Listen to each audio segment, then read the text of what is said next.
Hello friends, welcome to the Night Watchman channel. Today I'm going to tell you a terrifying and thrilling creepy horror story that will make you feel the chill of fear. If you enjoy my story, don't forget to like and subscribe so I can feel your love and support through your likes and subscriptions. I should have gone straight home after work. That thought replayed in my mind for weeks afterward, over and over, until it stopped feeling like a thought and started sounding like a confession. Fridays at Costco were hell. Anyone who's ever worked retail knows the kind of chaos I'm talking about. The stampede of carts, the endless receipt checks, the toddlers screaming while their parents fight over samples. But working nights at the Brookhaven, Georgia location, that was another kind of nightmare. We closed at 10 p.m., but it was never really over.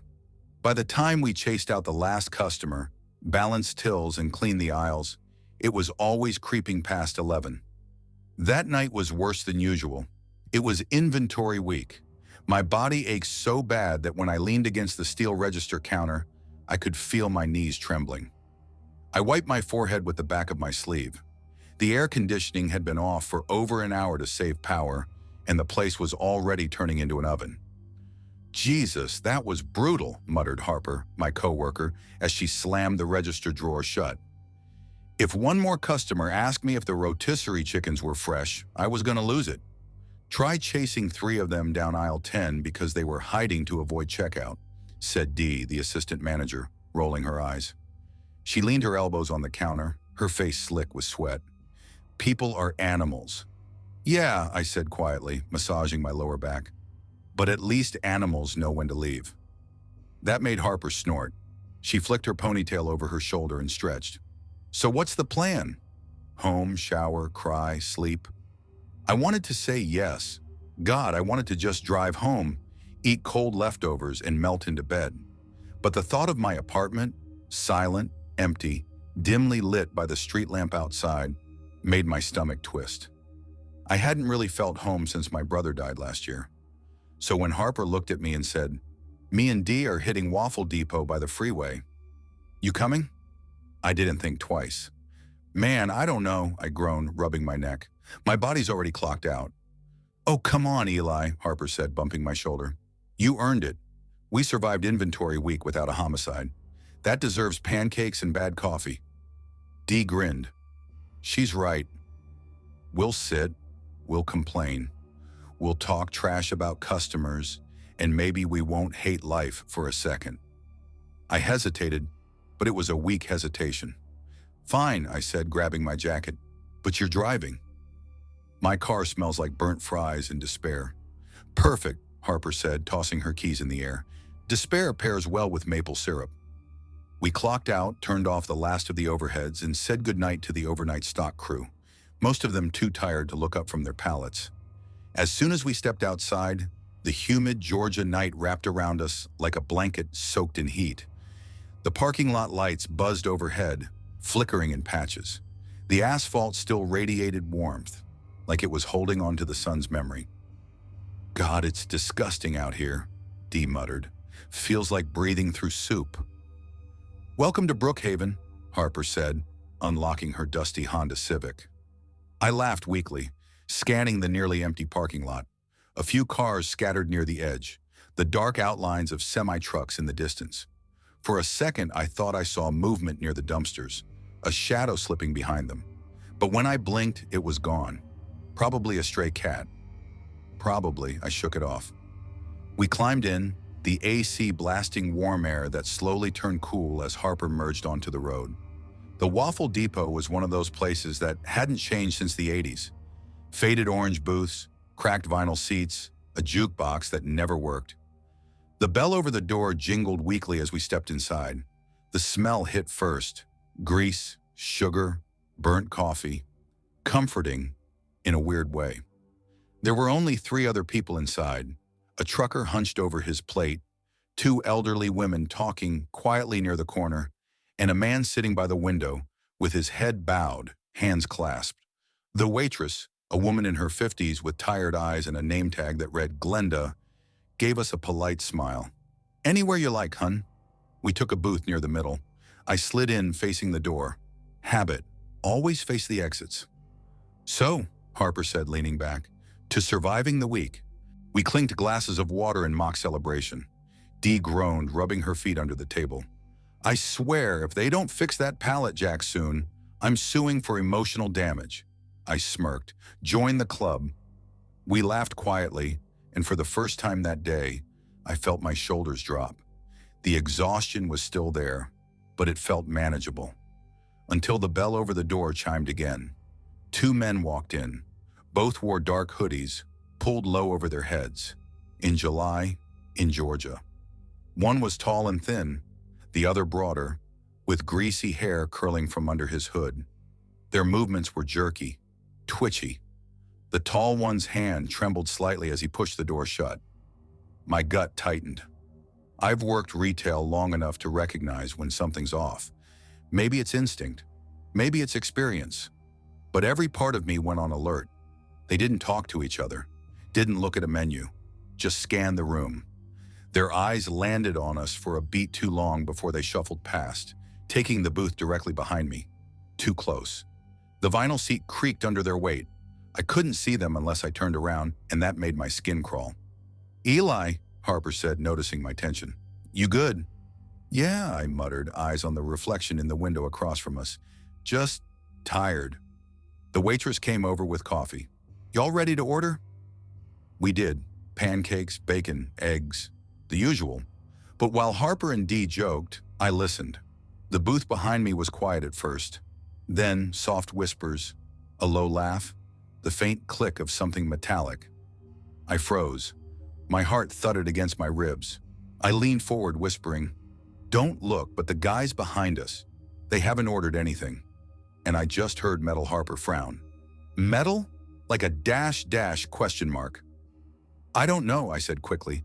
Just keep calm. Dee rolled her eyes. You're being paranoid.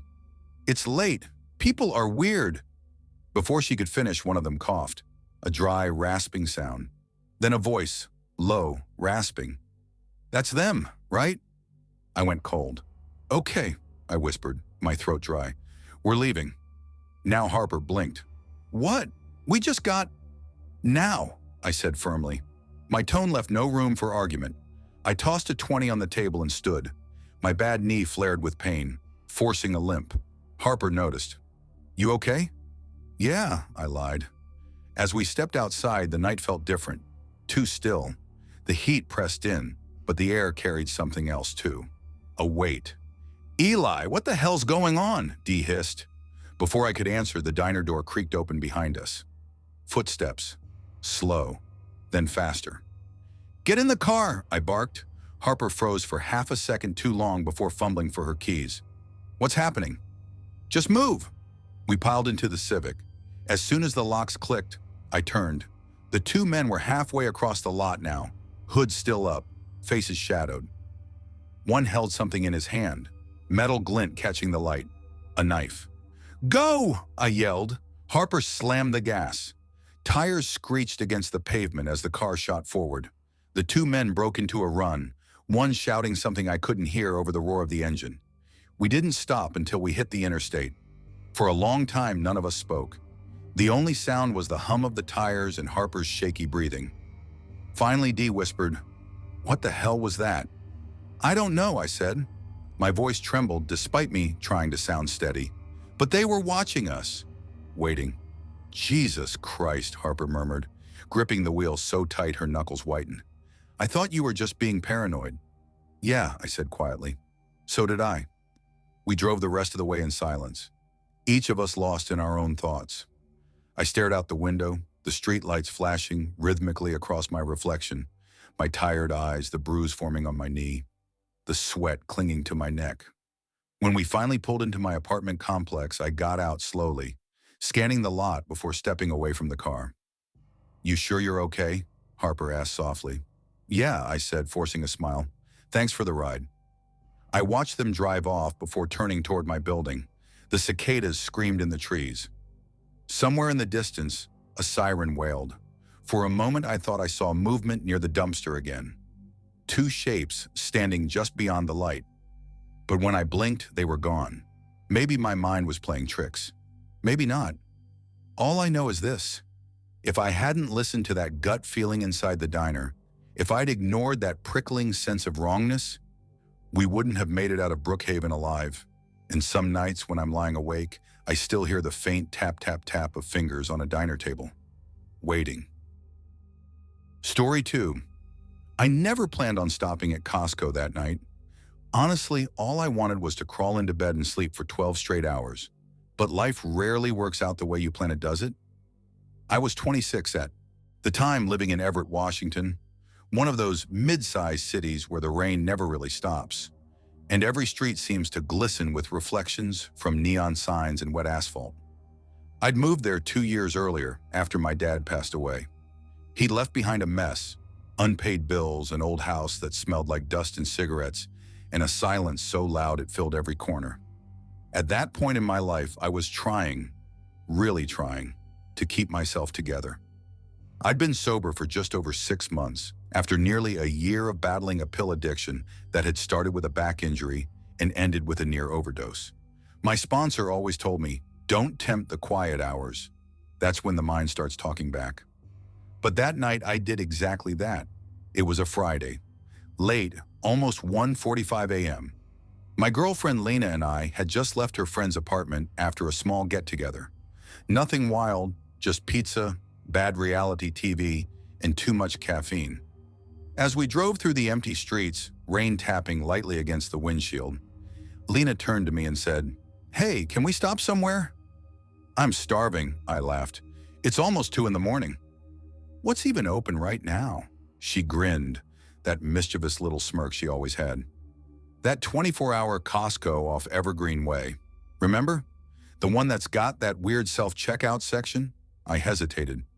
"You mean the one where half the lights are off and it looks like a scene from The Walking Dead?" "Yeah, that's the one." I sighed but turned the wheel anyway.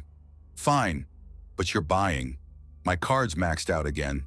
She snorted. "Deal." The parking lot was almost empty when we pulled in. Just a handful of cars scattered near the entrance and a semi-idling near the loading dock. The rain had slowed to a drizzle, but the puddles shimmered under the harsh white lights, casting distorted reflections of the towering warehouse. Inside, the air was cold, that industrial kind of cold that smells like cleaning products and metal shelving.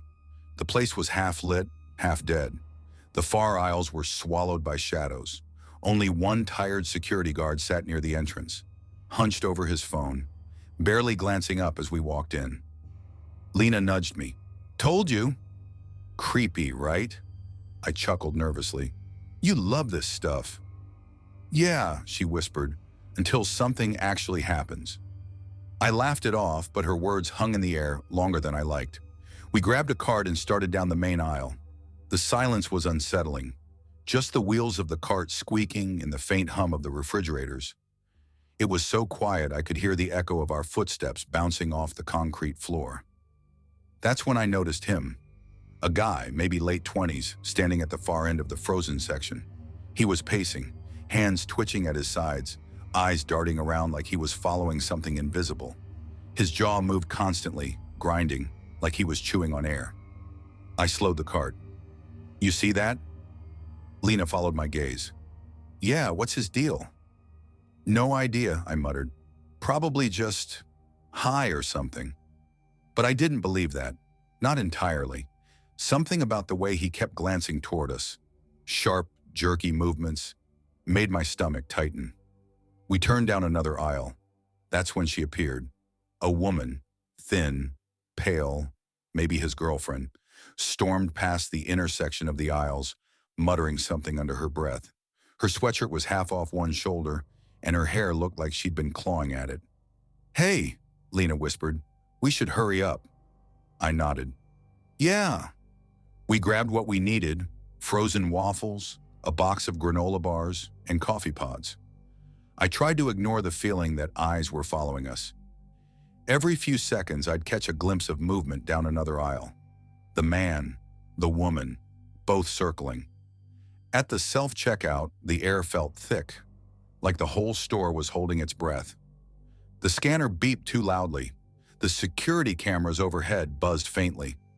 And then I saw him again, standing just beyond the checkout lane, staring straight at me.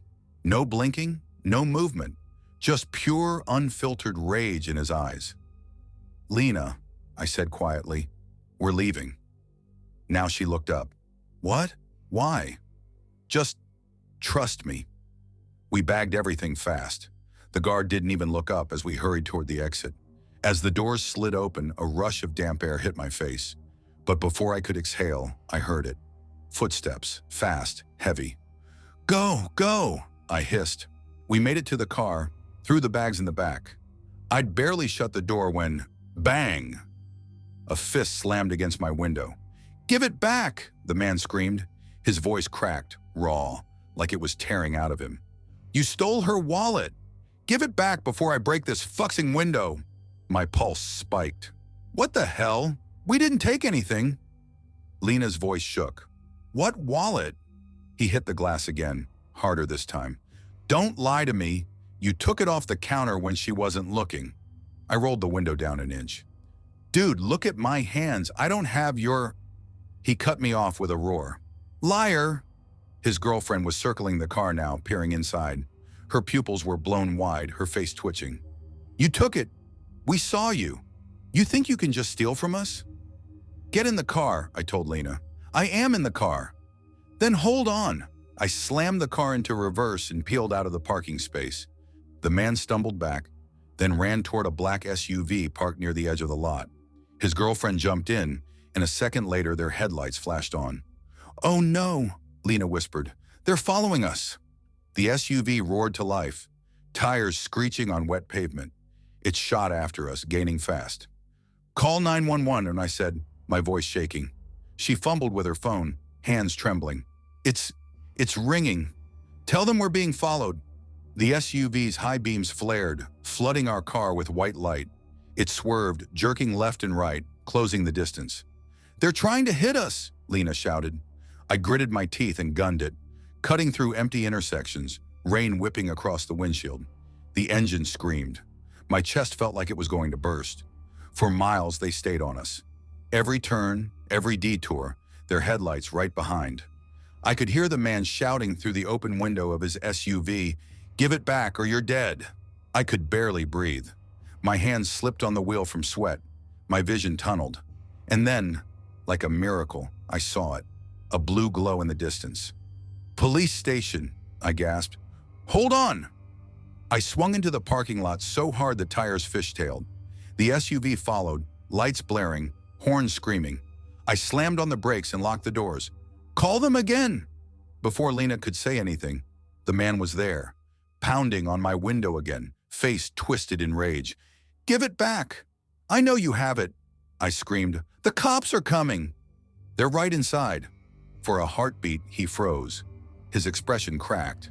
Confusion, fear, something flickering behind his eyes. He looked at the police building, then at me, and in that split second, he seemed to realize where he was. He turned, sprinted back to the SUV, and peeled out of the lot, tires screeching as he disappeared into the dark. The cops came out a minute later, calm, almost bored. They took our statements, nodded a lot, but without a plate number, there wasn't much to do. "Did you two have anything to drink tonight?" one of them asked, like that was the real issue. Lena snapped. "We were chased." "Does that sound like a drunk story to you?" He just shrugged and jotted something down. By the time we finally drove home, the sky had started to pale. The rain had stopped. Everything was quiet again. Too quiet. When I parked in front of our apartment, I sat there for a while, hands still gripping the wheel. My reflection in the window looked pale, ghostly. Lena reached over and touched my arm. "Hey, you okay?" I swallowed hard. "I don't know." She nodded slowly. "Let's just go inside." We carried the cold groceries upstairs in silence. I never even took the omelets out of the bag. They sat there on the counter, untouched, as the first light of morning crept across the kitchen tiles. That night, that morning, changed something in me. I still don't know if those people were on drugs, paranoid, or just sick in the head. But the way they looked at us, the way they knew where we were going before we did, it still keeps me up some nights. I haven't been back to Costco since. Not after midnight. Not ever. Story 3, I never thought a simple grocery run could change how I looked at people forever. At the time, I was 25, living in Everett, Washington, about 30 minutes north of Seattle. I'd been there for almost 3 years, working as a repair tech at a small electronics store downtown. It wasn't glamorous, but it paid the bills and gave me enough breathing room to live alone in a modest one-bedroom apartment. My schedule was brutal, though. Some days I'd open, some days I'd close, and on weekends I'd work double shifts because half our staff had quit over the holidays. By the time February rolled around, I was running on fumes, sleep-deprived, burned out, and constantly surrounded by the buzz of phones, laptops, and impatient customers. That Friday night, all I wanted was quiet. No customers, no coworkers, no broken screens, just me, a full fridge, and maybe some instant ramen for dinner. Costco had become my comfort place in a weird way. The wide aisles, the low hum of fluorescent lights, the way you could just walk and think without anyone bothering you. I usually went late, right before closing, because it was less crowded. That night it was around 8:45 p.m. when I pulled into the parking lot. It was cold, that kind of damp Washington chill that seeps through your jacket and gets into your bones. The air smelled faintly of rain and exhaust from the nearby highway. I sat in my car for a minute, just breathing, letting the heat run before I grabbed my tote bags and stepped out. Inside, the store was calm, almost peaceful. Just a few families finishing up and a couple of employees restocking shelves. I grabbed a cart and started my usual loop: produce, meats, snacks, bottled water. My list wasn't long, but I liked to take my time. I was in the meat section, debating between chicken or ground beef, when I noticed him. He was standing at the far end of the aisle, a man in his late 50s, maybe early 60s. Tall, gray beard, wearing a faded blue jacket and a baseball cap that looked older than me. He didn't have a cart, didn't even pretend to be shopping. He was just standing there, watching. At first I thought maybe he was waiting for someone, so I ignored it, tossed a pack of chicken thighs into my cart, and moved on. But 2 aisles later, when I stopped by the dairy section, I saw him again, this time closer, pretending to look at a display of eggs, but his eyes weren't on the cartons. They were on me. It was subtle, but enough to set off that quiet animal instinct that something wasn't right. Still, I brushed it off. People look around in stores all the time. Maybe he just happened to end up in the same aisle. I told myself that twice before turning into the snack aisle, and there he was again. This time he spoke. "Cold night, huh?" he said, voice low and raspy like gravel. I glanced at him and forced a polite smile. "Yeah, guess winter's not done yet." He nodded slowly like he was weighing my words. "You live around here?" I froze for half a second, pretending to check a price tag. Yeah, kind of figured," he said. "You look familiar." Something in his tone made my stomach twist. I tried to laugh it off. "I don't think so." He smiled then, too wide, too practiced. "Maybe I've seen you before." "You come here often?" I didn't respond.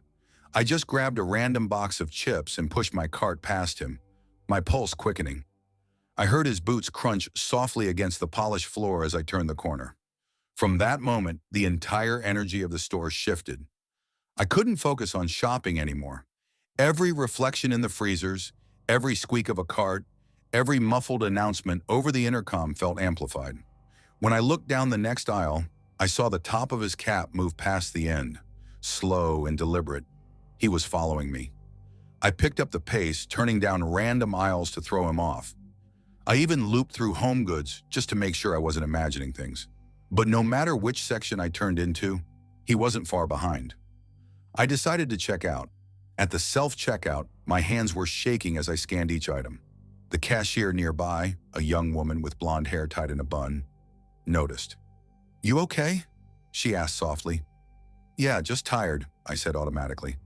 But I wasn't okay. I could feel his eyes on me. When I dared to glance toward the exit, I saw him again, standing near the carts, not shopping, not talking, just watching. I forced a smile at the cashier, grabbed my bags, and headed out. The moment those automatic doors slid open, the cold hit me like a slap. My car was parked in one of the far rows near a flickering lamppost. I told myself not to look back, not to make it obvious I was scared, but halfway across the lot, I heard footsteps behind me. Slow, steady, crunching through the damp gravel. I picked up the pace. My fingers fumbled through my coat pocket for my keys. The sound behind me quickened too. "Hey!" a voice called out. My heart nearly stopped. I turned around, and there he was. Blue jacket, cap, hands buried in his pockets, maybe 10 feet away. "You dropped something," he said. I blinked. "What?" He smiled faintly. "Back there. Thought I'd help you out." His hands were empty. "I didn't drop anything," I said, forcing my voice to stay calm.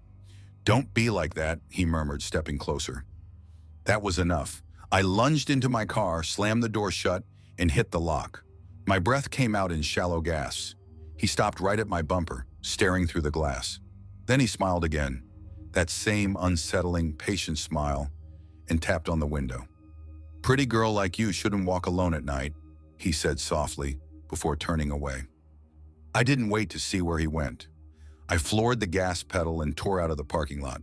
For 20 straight minutes, I drove aimlessly through side streets, my hands trembling on the wheel, checking the mirrors every few seconds. When I finally pulled into my apartment complex, I parked 2 buildings away from my unit and sat there, engine still running, until my heartbeat slowed enough to move. That night, I barely slept. Every creak in the hallway sounded like footsteps. Every car that passed outside made me flinch. The next morning, I got to work early, partly to feel safe, partly because I didn't want to be alone at home. Around noon, one of my coworkers, Jenna, called from the front desk. "Hey, there's some guy asking for you," she said, sounding uneasy. My stomach turned cold. "What guy?" "Older, gray beard, blue jacket, says he knows you from Costco." I froze. "What did you tell him?" "Just that you weren't here," she whispered. "But he's been in twice already." "Kinda gives me the creeps." "Lock the door after he leaves," I said. My voice came out smaller than I expected. He showed up again that afternoon. My manager saw him pacing near the windows, peering in like he was searching for someone. By the time the police were called, he was gone. That night, I stayed with Jenna. I didn't go home for 3 days. When I finally did, I parked in a different spot, checked under my car, checked the locks twice. I even asked maintenance to change the building's entry code. A week later, I stopped hearing about him. My coworkers said he hadn't come back. No one fitting his description had been seen near the store or my complex. Eventually, life went back to normal, or as normal as it could, but I still think about him. Sometimes when I'm leaving work late or walking through a parking lot, I swear I see that same blue jacket in my peripheral vision. I'll turn around, heart racing, and there's never anyone there. Still, that feeling stays, the sense that someone, somewhere is still watching. And the worst part? The next month I went back to Costco. Same location, same time. My first trip since that night. I was nervous but needed to get groceries. Everything looked normal until I reached the dairy section. On the wall near the back freezer, pinned between 2 community flyers, was a missing person poster. It was him. Same face, same blue jacket. Missing since January 12th, almost 3 weeks before the night I saw him. I stared at that poster for a long time, my stomach hollowing out. If he'd already been missing when I met him, then who or what had followed me that night? Hello friends, I hope you're enjoying this story. If you haven't subscribed to the channel yet, please hit the subscribe button so you can get a new story every day. Story 4. I was 8 years old the first time I realized that crowded places could hide the most dangerous kind of silence. It was the spring of 2003, those in-between months when Oregon can't decide if it wants to rain or shine. The clouds hung low that Tuesday afternoon, smudging the sky in gray, but the air was warm enough that my mom had rolled down the car windows. I remember the smell of wet asphalt mixed with the faint sweetness of the cherry lip balm she always wore. Mom was a nurse back then, working double shifts most weeks. That day, she'd pick me up late from my elementary school, her scrubs wrinkled and her eyes heavy. I still remember her smile, tired but gentle, as I climbed into the back seat with my backpack. "Eli," she said, glancing at me through the rearview mirror, "we need to stop by Costco real quick before heading home, okay?" "Just a few things for dinner," I grinned. "Can I get a churro?" She laughed softly. "If you behave." At 8, Costco was my version of Disneyland. The free samples, the massive TVs, the aisles that seemed to stretch forever. It felt like an adventure every time. When we pulled into the parking lot, the place was packed. Cars glinted under the overcast sky, and carts rattled in every direction. Mom muttered something under her breath about half the city being here today as she parked way out near the edge of the lot. I hopped out, the pavement warm under my sneakers, and grabbed her hand. She squeezed it twice. Our little signal. "Stay close," she said. "No wandering." "I know," I said, rolling my eyes with a smile. Inside, the rush of cool air hit us, carrying the familiar blend of disinfectant and rotisserie chicken. Carts clanged, people chattered, scanners beeped at the registers. The world inside was alive and echoing. Mom pushed the cart with one hand while scrolling through her list on her flip phone with the other. We weaved through aisles stacked high with bulk everything, mountains of cereal boxes, walls of paper towels, endless rows of frozen goods. Every now and then, I'd tug on her sleeve. "Can we look at the books?" Later, the toys. "Maybe if we have time." Her answers were always patient, distracted, rhythmic, like background music to the hum of the warehouse. We ended up in the soups and instant foods aisle. That's where everything changed. She let go of my hand just for a moment, reaching up to grab a large box of chicken noodle soup from the top shelf. I remember turning, my attention caught by something shiny, a stack of aluminum trays catching the light. That's when I noticed him. A man, he stood at the far end of the aisle, pretending to study the shelves. He was tall, wearing a dark blue windbreaker, zipped all the way up despite the warmth. His jeans were a little too loose, his sneakers scuffed white. But what stood out most was his face, his scruffy beard, uneven and patchy, and his eyes. They didn't blink much at first. I thought nothing of it. Just another shopper. But then he started walking toward me slow. Careful. He smiled when he got closer, the kind of smile that doesn't reach the eyes. "Hey, bud," he said softly. "You like toys?" My stomach tightened. Yeah," I said, my voice barely audible. He nodded, his smile widening. "They've got new ones over in the next aisle. You want to come see?" I can show you something. In his tone made my chest go cold. Mom's voice echoed in my head. "Don't talk to strangers. Don't go anywhere without me." I shook my head quickly. "My mom's right there." He crouched slightly, trying to keep his voice calm. "It's fine. Just real quick. I'll bring you back." I took a step back and yelled, "Mom!" The word cracked through the noise of the store. The man straightened fast, shoving his hands into his pockets and walking off toward the end of the aisle without another word. Mom turned instantly, startled. "What's wrong?" "Nothing," I said quickly. I didn't want to get in trouble. Maybe I'd misunderstood. Maybe he was just weird, not dangerous. She went back to shopping, and I held her hand tighter this time. By the time we got to the checkout, I'd almost convinced myself I'd imagined it. She bought me a churro as promised, and the sugar helped dissolve the fear. Almost. As we stood in line, I tugged on her sleeve again. "Mom, I need to use the bathroom." She sighed. "Okay, but hurry. I'll be right here in line. You remember where it is?" "Yeah," I said, pointing toward the back hallway past the electronics section. The hallway leading to the restrooms was quieter, dimmer. The hum of conversation faded behind me as I walked, my sneakers squeaking against the floor. The air smelled faintly of bleach and concrete. I was halfway there when I heard footsteps behind me. "Hey, buddy," a voice whispered. I froze. Before I could turn, a rough hand clamped over my mouth and another yanked me backward. I kicked and thrashed, but his grip was strong, iron tight. My heart hammered so hard it hurt. "Shh," he hissed. "It's okay, just quiet down." "I'm not gonna hurt you." His voice was low, frantic. His breath smelled like old coffee and cigarettes. He pulled me toward the dark space behind a stack of pallets near the janitor's closet.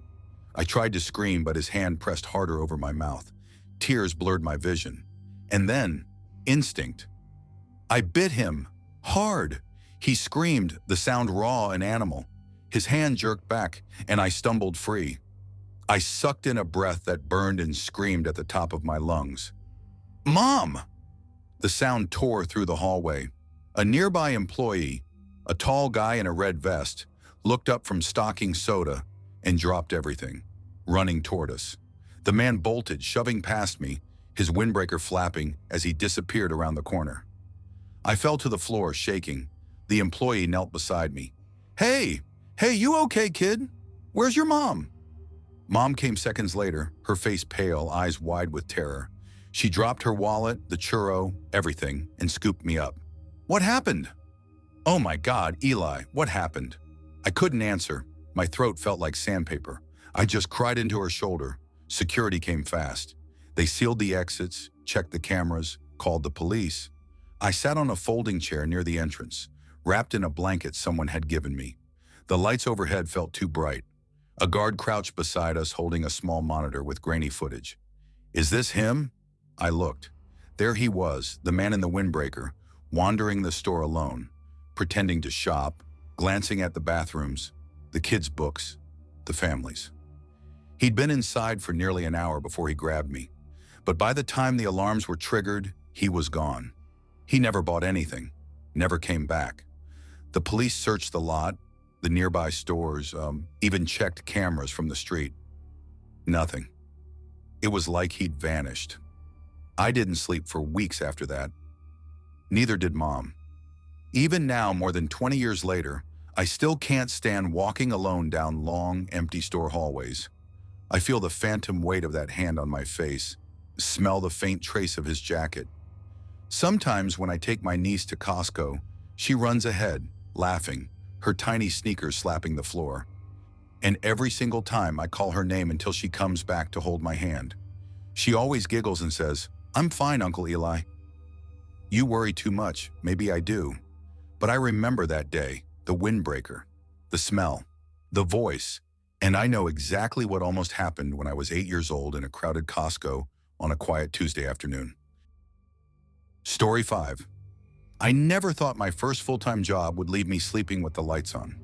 When I applied for the overnight shift at Costco in Spokane, I just wanted something steady, enough to cover rent, gas, and the occasional takeout without drowning in debt. I just turned 26, living alone after a breakup that still haunted my evenings. The quiet nights were supposed to help me reset, give me space, keep me busy. Back then, I actually liked being alone.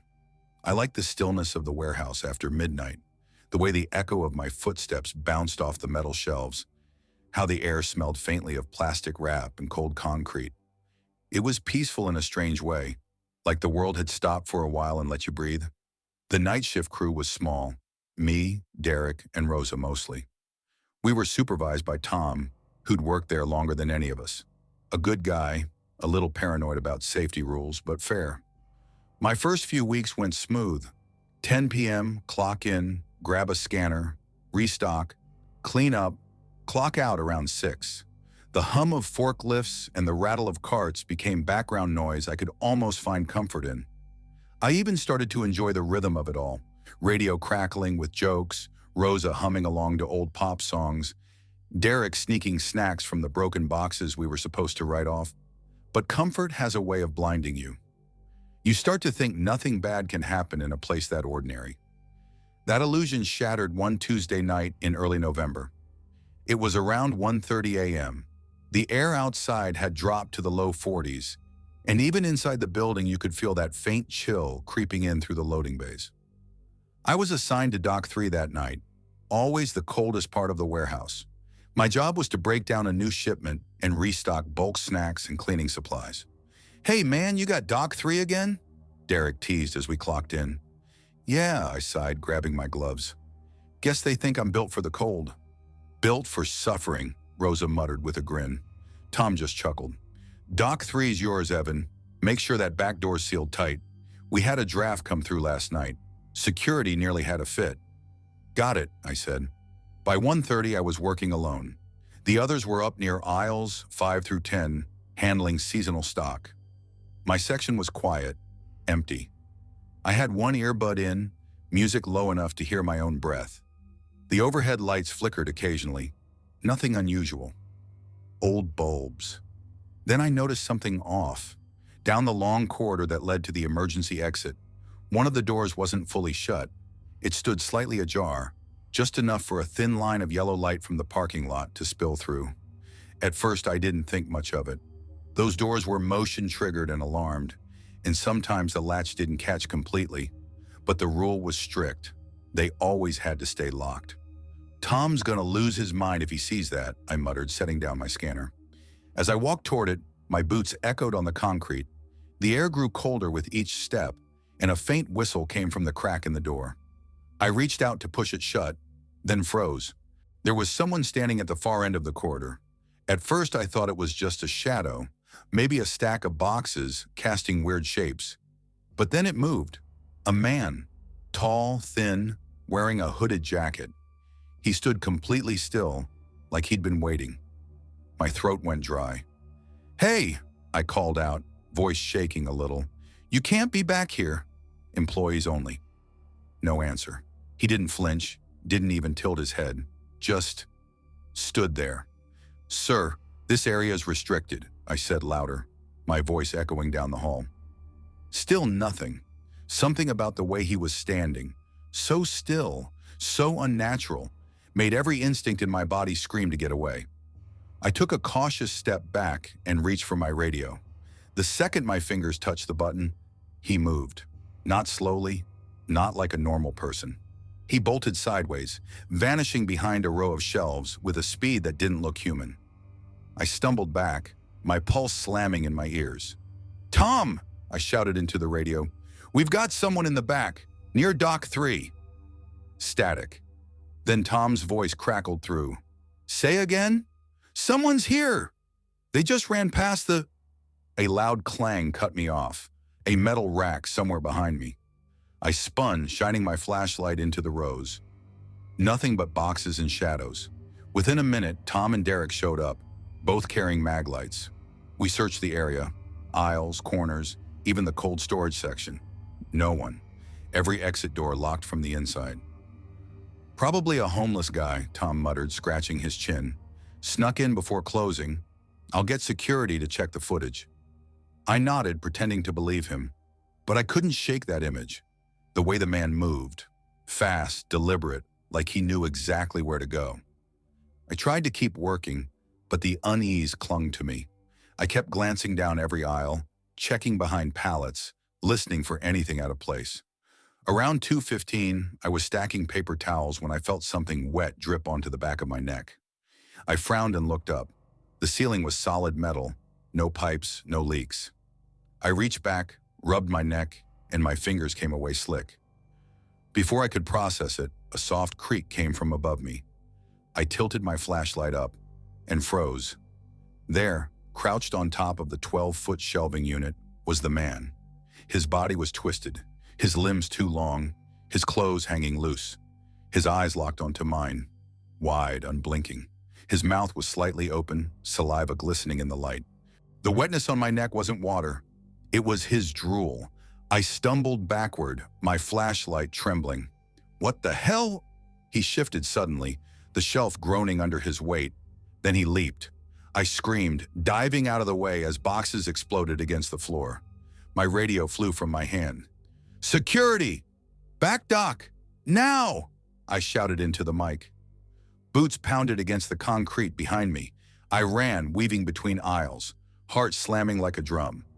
I didn't look back until I reached the main corridor where light flooded everything. When Tom and Derek arrived, I was shaking so hard I could barely hold the flashlight. He was up there," I gasped, pointing toward the shelving. They searched again. Nothing. Every aisle, every corner. No one. Security checked the doors, locked tight. No alarms triggered. Cameras near the exits. Dead for the last hour due to technical issues. The next day, Tom called me in early.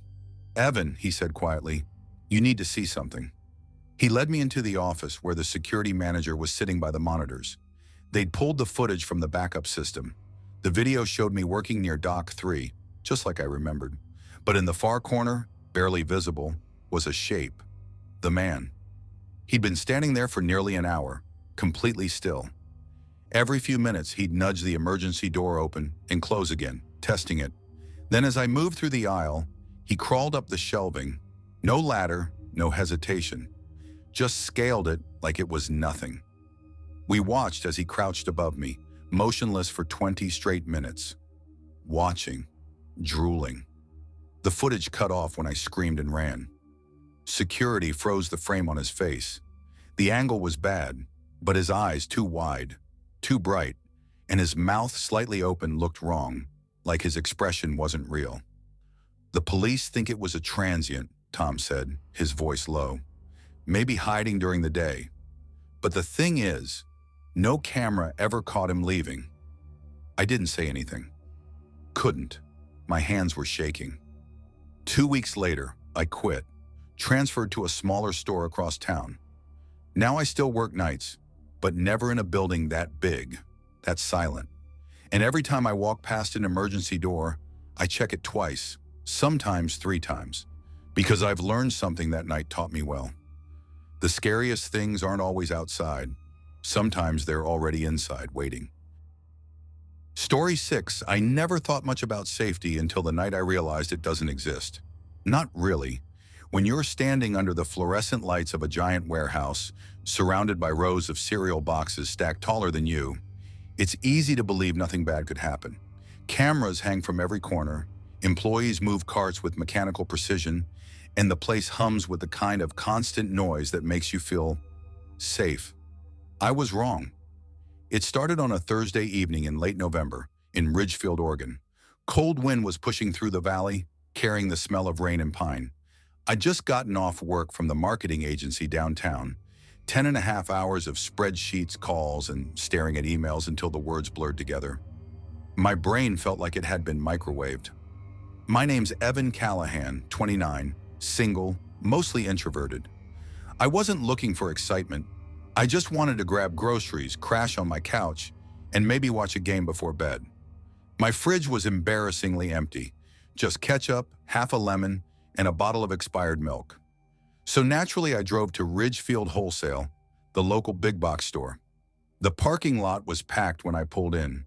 Families loading minivans, carts squealing, employees rounding up strays under buzzing floodlights. I parked near the far end, away from the cart returns. My mom always said I made things harder for myself than they needed to be. She wasn't wrong. As I stepped out, my phone buzzed. A text from her. "Mom, don't forget to grab water, honey. They're saying a storm's coming this weekend."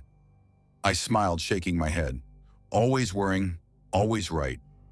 Inside, the place was alive with noise.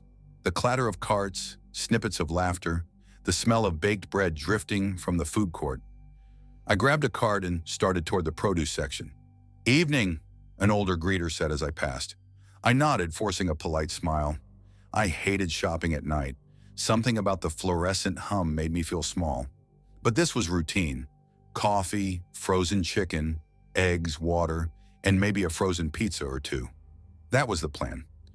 Halfway down the canned goods aisle, I noticed him. A tall man in a dark gray hoodie, hood up, head slightly down. He was pushing an empty cart, slowly, deliberately, no groceries, no list, no purpose. His face was mostly hidden, but his posture was strange, like he was watching everything without really looking. I brushed it off. People shop weird all the time. Still, when I turned into the next aisle and saw him again, same cart, same pace, a few feet away, something in my chest tightened. Coincidence, I told myself. It's a store, not a haunted house. I moved faster, crossing over into frozen foods. The air chilled my skin as fog from the open freezers drifted out. I glanced back once. He was there. Not close, but close enough. Always in sight. By the time I checked out, I was shaking it off. Long day, tired brain, paranoid thoughts. I loaded the car, shoved the cart into the return rack, and climbed into my SUV. I locked the doors automatically, a habit from living alone too long. When I looked up, he was there. 2 rows away. Gray hoodie, standing still, pretending to scroll through his phone. I started the engine. He didn't move. I put the car in reverse, my eyes flicking to the mirror again and again. When I pulled out of my space, he turned and started walking toward the exit. Just leave, I told myself. Don't think. Just drive. As I pulled toward the exit, headlights flared behind me. A gray sedan easing out from the far row. My pulse jumped. It could have been anyone, but my gut said otherwise. I made a loop around the parking lot, pretending to check my phone for directions. The sedan followed, slow, steady, always 2 cars behind. "Come on," I muttered. "You're imagining this."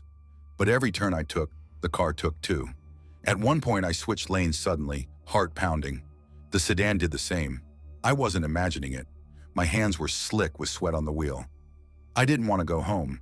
If he was following me, that was the worst thing I could do. I spotted the bright lights of a Chevron gas station up ahead and pulled in fast, stopping right under the awning near the entrance. I climbed out, pretending to stretch, and walked into the store. The clerk, a heavy-set man with a scruffy beard, gave me a lazy nod. "Hey, man," I said, grabbing a soda I didn't want. "Mind if I hang out for a bit?" "Thought I saw a flat tire." He shrugged. "Do what you gotta do." Through the window I watched. The gray sedan rolled past slowly, its headlights sliding across the glass before vanishing into the dark highway beyond. I stayed inside for 10 more minutes, pretending to scroll my phone, my heart still drumming in my ears. When I finally got home, I checked every lock twice. A week passed. I convinced myself it was nothing. Just a weird guy, just a coincidence. Then Friday came again. I almost didn't go, but I was out of everything. Bread, milk, even coffee. I told myself daylight would make it better, but by the time I left work, the sun was already gone. The parking lot was quieter this time. When I walked in, I froze. He was there. Same hoodie, same cart, empty, standing near the entrance like he'd been waiting. For me. I felt my throat tighten. My cart's metal handle was suddenly cold in my palms. I turned down the first aisle and tried to look casual. Maybe it wasn't him. Maybe it was just the lighting, the distance. But then I saw the patch on his sleeve, a dark tear near the wrist. The same one. He followed. Every time I turned, he turned. If I sped up, so did he. My mind raced. Should I tell someone? But what would I even say? Hey, there's a guy existing too close to me? They'd think I was crazy. An hour passed. The store grew quieter. Families trickled out. Employees started closing registers. And he was still there. When I turned into the frozen section again, I realized my mistake too late. The aisles were nearly empty. The air buzzed with the low hum of the freezers. My reflection shimmered faintly in the glass doors as I walked, pretending to browse. Then, footsteps. Slow, heavy, behind me. I spun around. He was closer now. No cart this time. "Can I help you?" My voice sounded smaller than I intended. He didn't answer, just stared. "Look, man," I said, forcing a nervous laugh. "If you need something, just..." He cut me off, speaking so softly I barely caught it. "You shouldn't have left that night." My blood turned to ice. "What did you say?" His lips curved, just barely. Then his hand moved, reaching into his hoodie pocket. Instinct took over. I shoved the cart straight into him and ran. The sound of squealing wheels and my pounding footsteps filled the aisle. "Help! Somebody help!" I shouted, sprinting toward the front. The few workers left looked up, startled. One dropped a box cutter. I barreled through the self-checkout area and into the vestibule, gasping. My keys slipped in my hand as I tried to unlock the doors. A hand clamped down on my shoulder. I screamed and whipped around. It wasn't him. It was a security guard. Young, maybe 20, eyes wide. "Sir! Sir, what's going on?" I turned back toward the aisles, pointing. "There's a guy, gray hoodie. He followed me. He's right." Empty. No one was there. The cops came 15 minutes later. I gave my statement, hands trembling. They searched everywhere. Nothing. One officer, a tired-looking man with a mustache, came over holding a clipboard. "Mr. Callahan," he said carefully, "we reviewed the security footage." And he hesitated. "There's no one behind you. You're alone in every frame." I stared at him. "That's not possible." He looked at me the way people look at someone they're afraid to upset. "Maybe stress," he said quietly. "You said you've been working long hours?" I didn't argue, I just nodded. But inside something broke. Because I knew what I saw. That night I sat in the dark, my TV flickering in the corner. Every creak of the house made me jump. I checked my locks again and again. Around 2 a.m. I heard it. Footsteps on my porch. Slow, deliberate. When I looked out the window, there was nothing there. Just the shadow of a streetlight stretching across my yard. But for a split second, I could swear I saw a gray figure standing just beyond the glass, watching. I blinked and it was gone. Now, every time I step into a store, Costco, Walmart, anywhere, I feel it. The faint weight of unseen eyes in the aisles. The hum of freezers that sounds too much like breathing. Because maybe safety was never real. Maybe some shadows don't stay in the dark. They just wait, patiently, for you to come back. Story 7, I always thought warehouse stores were the safest places in the world. Bright lights, cameras on every corner, crowds of families pushing giant carts stacked with paper towels and frozen food. It never seemed like the kind of place where anything truly bad could happen. But the summer of 2019 proved me wrong. That was the year everything felt like it was changing. I had just graduated high school in Denver, Colorado. The air always smelled faintly of asphalt and sunburn, and my friends and I thought the world belonged to us. There were 3 of us, me, Eli, Jason, and Ryan, and we'd been inseparable since middle school. We called that summer our free season. No classes, no jobs yet, no real responsibilities. Every morning we'd meet at Iron Edge Gym, sweat through our workouts, and then kill time wandering around, talking about college, cars, girls, everything and nothing. That particular Friday, it was brutally hot, the kind of dry, choking heat that makes the air shimmer off the pavement. We just finished a grueling leg day, our shirts soaked through. I remember wiping my forehead and saying, I swear I could drink a whole ocean right now. Jason laughed, tossing his towel over his shoulder. Forget water, man. I want pizza, Ryan perked up immediately. Bro, Costco's got the best pizza in the world. I gave him a look. Costco? You mean the bulk food place? That's your idea of gourmet? He smirked. Laugh all you want, Eli, but it's legendary. Big slices, crispy crust, just greasy enough to make you hate yourself afterward. It's perfect, Jason groaned. Yeah, but you need a membership for that, genius. Ryan grinned. Not if you know how to walk in like you belong. He said it with this smug confidence, like he'd cracked some secret code to the universe. Jason rolled his eyes. You're saying we just walk in? Exactly, Ryan said. Stick close, act casual. Nobody checks. I hesitated. You've done this before? He shrugged. Plenty of times. It sounded dumb, but we were 18 and bored out of our minds. A $10 pizza mission suddenly felt like the most exciting idea in the world. So we piled into Jason's old gray Nissan Altima, windows down, music blasting through the busted speakers, the kind of freedom only teenagers feel before life starts demanding rent money and responsibility. The Costco in Aurora sat off a wide stretch of highway surrounded by endless parking lots. It looked massive, impersonal, but oddly welcoming in that suburban way. The air outside shimmered with heat waves rising off the blacktop. All right, Jason said as he parked. If we get kicked out, it's on you, Ryan. Ryan grinned. Deal. We walked up to the entrance, blending into a group of families. I could feel my pulse pounding, like we were sneaking into some high-security building instead of a grocery store. The automatic doors slid open, and a wave of cold, air-conditioned bliss hit us. Inside, the place buzzed with the usual chaos. Shopping carts rattling, kids whining, intercom announcements echoing overhead. It was bright and sterile, and somehow comforting. See? Ryan whispered. Easy. We followed the smell of food toward the food court. You could see the pizza behind the glass, huge golden slices dripping with cheese. Jason grinned. Okay, I'll admit it. This was a good idea. We didn't even make it to the counter. A man in a red Costco polo stepped into our path, smiling politely. He looked early 30s, neat haircut, clean shaven. His name tag read Daniel. Hey guys, he said casually, can I see your membership cards? Ryan froze, the grin fading from his face. Yeah, about that. We don't have one. We were just hoping to grab a pizza. Daniel nodded slowly, the smile never fading. That's not a problem at all. We actually have a guest pass system for visitors. I can get you set up in 2 minutes. Follow me. Jason looked at me, eyebrows raised. That was easy. I remember thinking the same thing.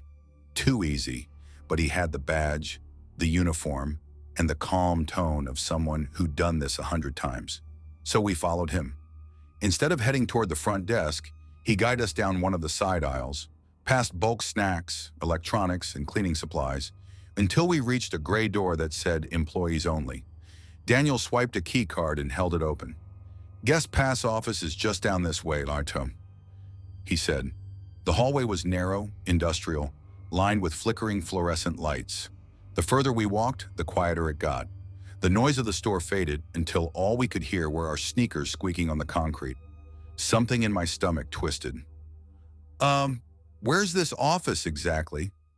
Just ahead, Daniel said, not looking back. His voice was calm, too calm. At the end of the hall was another metal door. He pushed it open, and a wave of hot, stale air hit us. It smelled like sweat and damp concrete. Go ahead, he said, gesturing for us to step inside. I'll turn the lights on. Ryan, always the bold one, stepped through first. Jason followed. I hesitated, but Daniel was right behind me, waiting. So I went in. The lights flickered on. My chest went tight.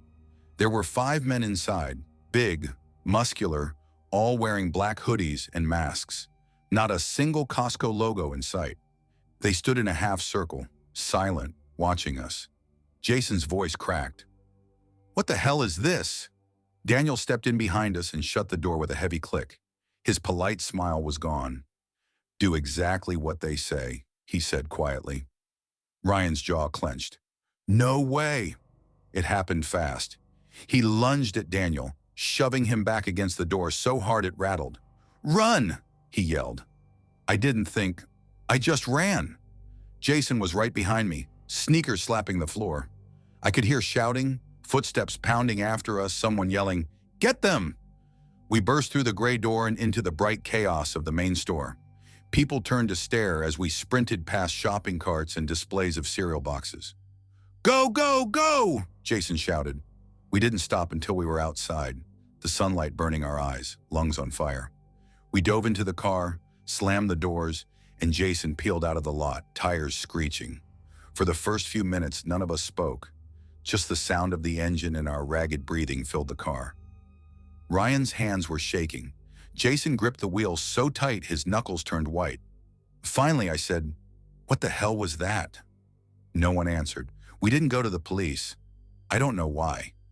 Maybe we thought they wouldn't believe us. Maybe we just wanted to forget. That night, I couldn't sleep. Every time I closed my eyes, I saw that room, those men, the look in Daniel's eyes when he said, "Do what they say." 2 weeks later, I went back. I had to know if it was real. The same Costco, the same layout. But when I looked for that gray door, it wasn't there. Just a solid wall where it should have been. I asked an employee if there'd been a door there before. She looked confused. "No," she said. "Not for customers anyway." I laughed it off, pretended it was nothing. But every time I pass a Costco now, I feel my chest tighten. I can still smell that room, the sweat, the concrete, the fear. And whenever someone says, "You ever had Costco pizza?" It's amazing. I just smile and nod. Because some doors in that place don't lead where you think they do. Story 8. I've always thought of myself as careful, not paranoid, just aware. That kind of awareness that comes from growing up with a mother who never stopped reminding me to text when you get there, or keep your keys between your fingers when you walk alone. I grew up in a small Oregon town. One of those quiet, pine-surrounded places where everyone knows everyone. The kind of place where the police blotter is filled with things like lost cat recovered and teenagers throwing eggs at mailboxes. Nothing serious ever happened there. Maybe that's why I grew up believing bad things were for other people. The kind of stories you scrolled past online and said, "God, how awful," before going back to your own safe little life. I held on to that illusion for 26 years, until last month. It was a Friday, the kind that drags its feet. The office was suffocating that day. I work in marketing for a local furniture company, mostly stuck behind a screen from 9 to 6, pretending to care about analytics and engagement metrics. The kind of job that dulls your brain until everything feels like static. By the time I shut down my computer, it was past 7 p.m. The building had thinned out, the usual chatter replaced by the low hum of vending machines and the click of my heels echoing off empty halls.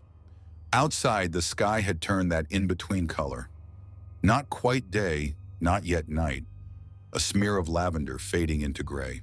I remember standing by my car, debating whether to just drive home or stop somewhere for groceries. My fridge at that point looked like a graveyard. One wilted head of lettuce, a nearly empty jar of peanut butter, and half a lemon wrapped in cling film. So I told myself, quick stop, in and out. You need to eat something real. There was a Costco on my road home, off 82nd Avenue near the highway. It was always busy during the day, but quiet toward closing time. Perfect, I thought. By the time I pulled into the lot, the sun had disappeared completely. The sky had darkened into a cold indigo, the kind that made the fluorescent parking lights look harsh and distant. Rows of cars gleamed faintly, their metallic surfaces reflecting the yellow glow of the lamps. I parked farther back than I wanted to, closer to the edge of the lot, where the light didn't quite reach. A part of me hesitated, but I brushed it off. It's fine, I thought. It's Portland, not some horror movie set. Inside, everything felt normal. The blast of warm, recycled air hit me as I walked through the entrance.